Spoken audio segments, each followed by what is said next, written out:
Hey, so I'm going to try to show you today how to change the heater element on a 2014 Chevy Cruze. This thing was starting to give me problems, and now it's reducing speed, and I thought I'd better get it taken care of. Now, this is for the urea tank.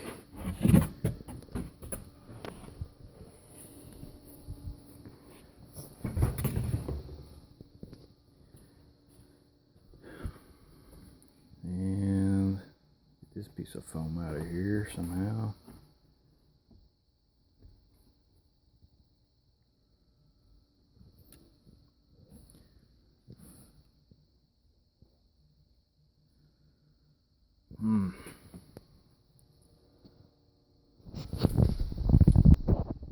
Now, I've never worked on one of these before. This is my first attempt at this, first time I've ever seen it.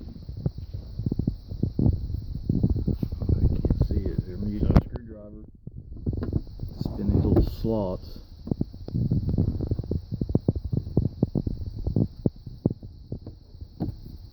Obviously, I need a better light. Okay, this is what I'm trying to change. This is part of the heating element, and I don't know what part of that is the heating element. I don't care. That's what they told me I needed at the dealership. And it came with a new ring and some other little pieces of plastic hardware there, I guess. And then I'm keeping the old box sitting around because that urea is pretty nasty. And I don't know if this does you any good or not. This is the part number 2337785. No, I'm sorry, 881. Hard to focus on that for some reason. Yeah. Okay, so this is what it looks like after you get that thing off. Originally I had unhooked this line, but then I realized after I unbolted it, it comes off the top, and I just stuck the line back on it. So don't even bother with that. There is a wiring harness attached to it.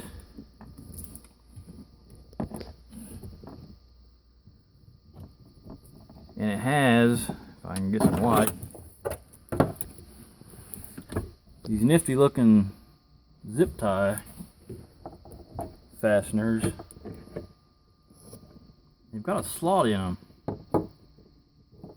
and those just slide onto there. But the cool thing is you don't even have to mess with them. You can just pull them off and lay your harness off to the side. So next I'm going to try to get this ring off, and I can't spin it off by hand, so I'm going to get some I'm going to get a hammer and maybe a pry bar and try to spin that off. Okay, so I've been working on getting this thing out of the tank, and right now I'm just letting it drain out. I cut the top off of it because, for one, I've got a new one, so who cares? And two, I cut it off because I couldn't see what was going on down the bottom. This thing's held into the bottom of the tank.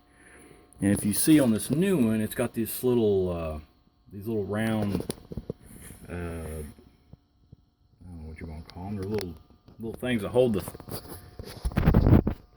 It's a little tab that holds the element down into the bottom of the tank. And this thing, when you go to take it out, it won't pick straight up out of there. You actually have to use a pry bar, and I used a decent sized pry bar, and I got down to the bottom of this thing and pried on it counterclockwise. And if you do that counterclockwise, it'll move maybe a 1/4 inch or a 1/2 inch maybe, and it comes free. Then you can pick it up. So now I've got it emptied out, and I'm getting ready to put it back in the cardboard box that it came in.